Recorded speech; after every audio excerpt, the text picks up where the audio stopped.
After covering the rent with my emergency fund because my wife forgot to pay it again, I came home with gas station dinner and a headache. She looked at the food and said, "Wow, you really know how to make poverty taste worse." Then she threw it in the trash and said, "Try again tomorrow, idiot." That was the night I realized I wasn't a husband, just a wallet with a pulse. This morning she called me crying and begging me. Hey everyone, before we dive in, I have a quick favor to ask. If you enjoy content like this, please hit the subscribe button. It's free, supports the channel, and ensures you never miss out on amazing videos. Alright, let's get started. You know the type, the sad sacks who let themselves get walked all over until they finally snap. But here I am at 2:47 a.m., sitting in my car in a 24-hour grocery store parking lot because I can't stomach going back to my own house tonight. Funny how fast your life can turn into a Reddit post. It started with the rent again. This was the third time in 6 months that Skylar forgot to pay it, despite the fact that she doesn't work and literally has one financial responsibility: transferring money from our joint account to the landlord's payment portal. A task that takes approximately 90 seconds. I found out when my landlord texted me this morning about the late fee, $65 down the drain, just like the $130 from the previous two forgets. Money we definitely can't afford to waste right now, but whatever. I'm used to it. I called Skylar from where I was already pulling a 12-hour shift because we're short-staffed, which is corporate speak for we don't want to hire enough people. She gave me the usual song and dance about how she got distracted, how the payment portal is super confusing, and how she just has so much on her plate right now. She's been unemployed for 14 months. Her plate consists of TikTok and our Netflix account. So I transferred the rent money from my emergency fund. Again, the emergency fund that used to have almost $8,000 in it 2 years ago and now has a whopping $712, because apparently my wife forgetting basic adult responsibilities has become our most common emergency. Fast forward to me driving home after my shift. My head is pounding like somebody's using my skull for drumming practice. I'm exhausted. I haven't eaten since my sad desk lunch at 11. So I stop at the gas station near our apartment and grab some of those pre-made sandwiches, chips, and 2 bottles of soda. Not gourmet, but it'll do. I walk through the door at 8:23 p.m. to find Skylar on the couch, scrolling through her phone. The apartment's a mess. Dishes piled in the sink from what I'm guessing is at least 3 days ago. The trash overflowing. The laundry I asked her to please just throw in the washer still sitting in the hamper. But whatever, I'm too tired to fight about it. I put the gas station food on the coffee table and mumbled something about dinner. Skylar looks up from her phone, glances at the food, and then says it. "Wow, you really know how to make poverty taste worse." I freeze, like literally cannot move. Did she seriously just say that? After I just covered our rent, after I worked a 12-hour shift, after she contributed exactly zero to our household today. Before I can even respond, she sweeps her arm across the coffee table, knocking the food onto the floor. The soda explodes across our carpet. "Try again tomorrow, idiot." That's when something inside me just clicked. Like when you've been trying to solve a puzzle and suddenly all the pieces fall into place and you see the whole picture. I've been married for 4 years, but I've never been a husband. I'm a wallet with a pulse. I've paid for everything since day one. In the beginning, it was because Skylar was between jobs. Then it was because she was finding her passion. Then it was because the job market was so competitive right now. Then it was because she was dealing with burnout. The excuses changed, but the reality stayed the same. My paycheck in, nothing out. Meanwhile, her personal spending hasn't slowed down one bit. New clothes, expensive skincare, constant food delivery because cooking is so draining, and every time I bring it up, I'm the bad guy. I'm financially abusive for asking where our money is going. I'm controlling for suggesting a budget. I'm unsupportive for questioning why she needs another $300 pair of shoes. Standing there watching the soda seep into our carpet that I'll definitely be the one cleaning, something in me just died. Or maybe woke up. I don't know. I didn't yell, I didn't argue. I just turned around, walked out, got in my car, and drove away. Left her sitting there with her phone and her attitude and her mess. I drove aimlessly for a while, then ended up here in this parking lot, writing this post on my phone because I have literally nobody to talk to about this. Skylar made sure of that over the years. My friends were losers. My family was toxic. Funny how everyone who might have had my back somehow became problematic. My phone's been blowing up for the past hour. Text after text, first angry, "Where TF are you?" Then manipulative, "I'm scared. Please come home." Then gaslighting, "You're overreacting. It was just a joke." And now the tearful apologies, "I'm so sorry, baby. Please come home. I didn't mean it." I haven't responded to any of them. Instead, I've been doing math. Cold, hard math. Over the past 4 years, I've paid approximately $192,000 toward our living expenses, bills, and her personal spending. In return, she's contributed roughly $18,000 from the brief period she's worked. And that's just the financial side.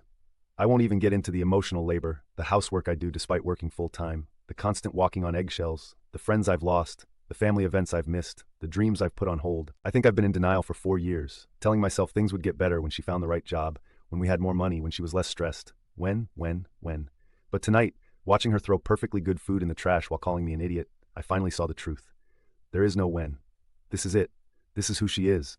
This is who we are, or rather, this is who we were, because I'm done being a walking ATM. Tomorrow, I'm going to open a new bank account at a different bank. I'm going to redirect my direct deposit. I'm going to call a lawyer, and I'm going to figure out what divorce looks like when you've spent 4 years being someone's financial life support. I don't know what she's going to do when the money stops. Probably call her parents, who supposedly are so terrible. Yet she has no problem taking their birthday checks. Maybe actually get a job or find another sucker to fund her lifestyle. Not my problem anymore. So, yeah, that's where I'm at. Sitting in my car at almost 3 in the morning, planning my exit strategy from a marriage that I'm pretty sure has been one-sided from the start. The wild thing is I actually feel relieved, like I can breathe for the first time in years. Has anyone else been through something similar? Any advice on protecting myself financially during a divorce? Because something tells me that when Skylar realizes her meal ticket is walking out the door, things are going to get ugly fast. Update 1. First off, I want to say thanks for the support on my last post. Waking up to hundreds of comments from people who've been where I am was both validating and depressing. Validating because I'm not crazy. Depressing because apparently there are thousands of us walking ATMs out there. It's been 16 days since the gas station dinner incident. 16 days of what I can only describe as financial warfare conducted with spreadsheets instead of weapons. The morning after I posted, I went straight to a credit union across town and opened new accounts. The lady at the desk kept giving me these concerned looks as I mumbled through my explanation of why I needed accounts my wife couldn't access. When I finally stopped rambling, she just slid a form across the desk and said she'd seen this before. No judgment, no question, just efficiency. That's when it hit me. This happens so often they have a process. I redirected my direct deposit, which thankfully wouldn't hit until the next pay period. Left just enough in our joint account to cover immediate bills. Then I spent 3 days making spreadsheets, not just basic budgets. I went full forensic accountant on our marriage. 4 years of transactions sorted into categories with little notes about what each was for. The results were illuminating. In the last year alone, Skylar had spent $11,642 on clothes, makeup, and what I generously categorized as personal items. That's almost $1,000 a month on stuff, while I worked overtime and ate ramen for lunch to make ends meet. And those ends weren't even meeting. We had $8,300 in credit card debt. I didn't even know about it until I dug through all our accounts. Turns out those forgot to pay moments extended to a lot more than just rent. I printed everything, color-coded with little sticky tabs, because if I was going to blow up my marriage, I was going to do it with properly organized evidence. For the record, seeing 4 years of financial abuse laid out in Excel does weird things to your mental state. I alternated between wanting to throw up and wanting to high-five myself for finally seeing the truth. When I finally went home 3 days after the incident, Skylar had transformed. The apartment was spotless. She'd made my favorite dinner. She'd even put on makeup, the expensive stuff she saves for when she wants something. The manipulation was so obvious, it was almost cute, like watching a toddler try to lie about eating cookies while their face is covered in chocolate. I sat at our kitchen table, placed my binder of financial evidence between us, and started talking. Calmly explained that I knew about the credit card debt, that I'd redirected my paycheck, that I'd calculated exactly how much of our joint expenses I would cover going forward, and exactly how much she needed to contribute. For the first 30 seconds, she just stared like her brain couldn't process the fact that I was actually standing up for myself. Then came the waterworks, then the accusations, then the promises to change, the classic manipulation trifecta. I'd seen it so many times before that it almost felt scripted. But this time, I didn't fold. This time, I had my binder of truth and enough righteous anger to power a small city. When she realized crying wasn't working, she switched tactics. Started bringing up how her friend Lindsay had just gone through a rough patch with her husband and they'd worked it out. How marriage is about supporting each other through hard times. How she'd get a job tomorrow, if that would make me happy. I just flipped to page 23 of my binder, the page with all her previous promises to find work, neatly dated and categorized by excuse. That's when things got ugly. She called me every name in the book. Said I was financially abusing her by controlling the money. Said I'd always been cheap and pathetic, and she'd only stayed with me out of pity. And you know what the weirdest part was? Hearing her say all that stuff out loud actually made me feel better. Like she was finally being honest for the first time in our marriage. I moved into the spare room that night, set up what my buddy Lawson calls a depression nest. Just a mattress on the floor, my laptop, and enough clothes to get by. It wasn't much, but it was mine. And for the first time in years, I slept through the night without waking up anxious about money. The next week was like living with a stranger who was cycling through personalities trying to find one that would work on me.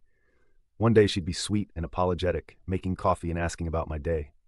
The next she'd be cold and distant, slamming doors and sighing dramatically. Then she'd be practical, sitting down with job search sites and asking for my help with her resume. I stayed polite but distant, answered direct questions with minimal responses, didn't take the bait when she tried to start fights. The internet calls it gray rocking, becoming so boring and unresponsive that the person loses interest in trying to manipulate you. Turns out it works, but the real changes started happening when the money ran out about a week after I redirected my paycheck.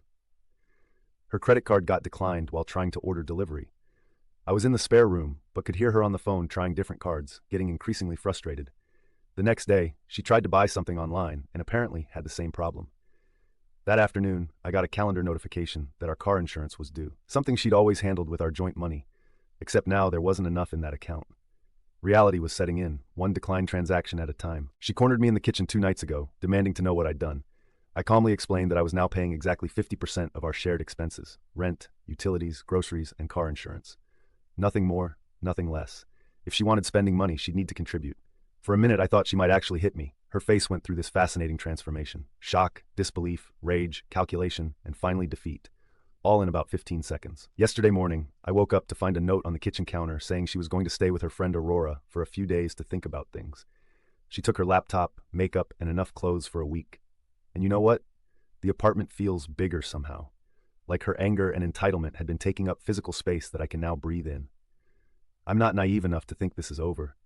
Skylar isn't the type to give up her meal ticket without a fight. But for the first time in our marriage, I'm not afraid of that fight. I've got my binder, I've got my separate accounts, and most importantly, I've got confirmation that I'm not crazy for expecting an adult to act like an adult. My lawyer, a straight-shooting woman who reminds me of my no-nonsense aunt, says I'm in a good position. We're renters, no kids, and while it sucks that we have joint debt, at least we don't own property together. She's drawing up separation papers that split our debts proportional based on who incurred them, which means Skylar is about to learn that all those spa days and clothes weren't actually free. I know I should feel sad. This is my marriage ending after all. But mostly, I feel like I've been carrying a backpack full of rocks for 4 years and finally set it down. My shoulders literally feel lighter. Aurora texted me this morning saying Skylar wants to meet and work things out. Apparently, she's been crying nonstop and realizes what she's done. I agreed to meet her tomorrow at a coffee shop, neutral territory where she can't throw anything like my dinner or scream without embarrassing herself. I have a feeling this is going to be the performance of a lifetime. Oscar-worthy tears, promises of change, maybe even some strategic cleavage. But this time, I'm going in with clear eyes and an exit strategy. We will update after the meeting. Either way, I'm not going back to being an ATM with a pulse. That version of me died the night my dinner hit the trash can. Finally, update. Well, it happened. She ordered a $12 latte. Might seem like a weird detail to fixate on, but watching Skylar casually drop $12 on a fancy coffee while simultaneously crying about how broke she was pretty much summed up our entire relationship in one perfect moment. The coffee shop meeting went exactly as I predicted. She showed up looking like she just walked off the set of a sad music video. Slightly smudged mascara, hair artfully tousled, wearing that blue sweater I once said brought out her eyes. The manipulation was so obvious it was almost impressive. For 2 straight hours, she cycled through her greatest hits. Tears, promises, guilt trips, and when all else failed, vague hints about how attractive her coworker Gage finds her. All carefully calculated to make me either feel like a hero who could save her or a villain who was destroying her life. 4 years ago, it would have worked. Hell, 4 weeks ago, it might have worked. But sitting across from her with my lawyer's advice fresh in my mind and 16 days of peaceful sleep in my system, all I saw was a con artist whose favorite mark was finally wise to the game. I slid the separation agreement across the table, told her she had 2 choices: sign it and we'd handle this like adults, or fight me and spend whatever money she had left on legal fees. The agreement was more than fair. I even offered to take on 60% of our joint credit card debt, despite my spreadsheets clearly showing she'd caused most of it. She didn't even read it, just pushed it back and said we could work through this if I'd just stop being so petty about money. Classic Skylar, treating a financial nuclear bomb like it was a minor disagreement about what show to watch. I left her sitting there still talking about how we could start fresh. Walked out mid-sentence. Felt like I was in a movie, except instead of dramatic music, there was just the awkward shuffling of coffee shop patrons trying not to stare at the crying woman. That was 37 days ago. Since then, life has been chaotic, but improving. It's like I've been detoxing from a 4-year relationship addiction. The first few weeks were brutal. Nightmares, second-guessing myself, staring at my phone, wondering if I should just call and say I'd changed my mind. But then came the unexpected plot twist. Aurora reached out to me. Turns out Skylar's friend wasn't quite as supportive as Skylar had hoped. After 2 weeks of listening to Skylar's version of events and watching her blow through Aurora's food and hospitality without contributing, Aurora started asking questions. Then she started noticing discrepancies. Then she looked me up on social media and messaged me. We met for coffee. I got regular drip, $5, because I'm still repairing the financial damage of my marriage. Aurora sheepishly admitted that Skylar had been bad-mouthing me to everyone for years, painting herself as this long-suffering wife, supporting her loser husband through career struggles. The complete inverse of reality. But the best part, Aurora had receipts. Screenshots of Skylar bragging in their friend group chat about how she'd trained me to cover all the bills while she kept her money for herself. Pictures of shopping sprees captioned with "Hubby doesn't know LOL." Texts complaining about having to pretend to look for jobs to keep me off her back. 4 years of my marriage explained in toxic text messages. I didn't even feel angry seeing them, just validated. Like finally getting confirmation that you're not actually going crazy. Aurora apologized for believing Skylar's lies. Said she'd noticed red flags, but had dismissed them because Skylar was so convincing. Then she did something I didn't expect. Offered to be a witness if things got ugly in the divorce. Said she couldn't stand by and watch someone get used like that. Turns out not everyone's moral compass is as broken as my soon-to-be ex-wife's. Speaking of Skylar, reality hit her like a freight train about 3 weeks after our coffee shop meeting. Her credit cards were maxed. Her parents, who I later learned were not the monsters she described, just normal people tired of funding her lifestyle, refused to send more money. And Aurora had finally asked her to start contributing rent or find somewhere else to stay. That's when the phone calls started. 3, 4, 5 times a day. Voicemails alternating between sobbing apologies and vicious threats. Texts ranging from, "I miss you so much, baby," to "You're gonna die alone and miserable." The emotional whiplash was exhausting, but my lawyer had prepared me. Document everything, respond minimally, and never engage with the crazy. So that's what I did. Then came the day I'd been quietly dreading, moving day. I'd found a small studio apartment across town. Nothing fancy, but it's clean, has decent water pressure, and most importantly, has my name alone on the lease. I arranged to pick up my things while Skylar was supposedly at a job interview, her first in months, conveniently scheduled right when she needed rent money. Except she wasn't at an interview. She was waiting in our apartment, sitting on the couch like some final boss in a video game I never wanted to play. For a weird moment, I almost laughed. Of course she'd ambush me. Of course she'd make this harder than it needed to be. Of course she was wearing that blue sweater again. My buddy Holden, who'd come to help me move, immediately tensed up beside me. He'd heard all the stories, but was finally seeing the Skylar show live for the first time. What followed was 2 of the most uncomfortable hours of my life. Skylar oscillating between helping pack dishes, weird, and accidentally dropping things I cared about, predictable, making small talk with Holden like we were all friends hanging out, extremely uncomfortable, asking pointed questions about my new place that I deliberately kept vague. The whole time, I kept waiting for the explosion, the screaming, the thrown objects, the dramatic declaration, but it never came. Instead, as I carried out the last box, she handed me an envelope and said she'd been doing a lot of thinking. Inside was the signed separation agreement.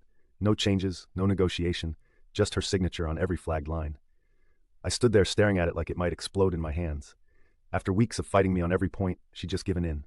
It didn't compute. That night, as I sat on my new mattress on the floor of my empty studio, déjà vu from my depression nest in the spare room, I got a text from Aurora that explained everything.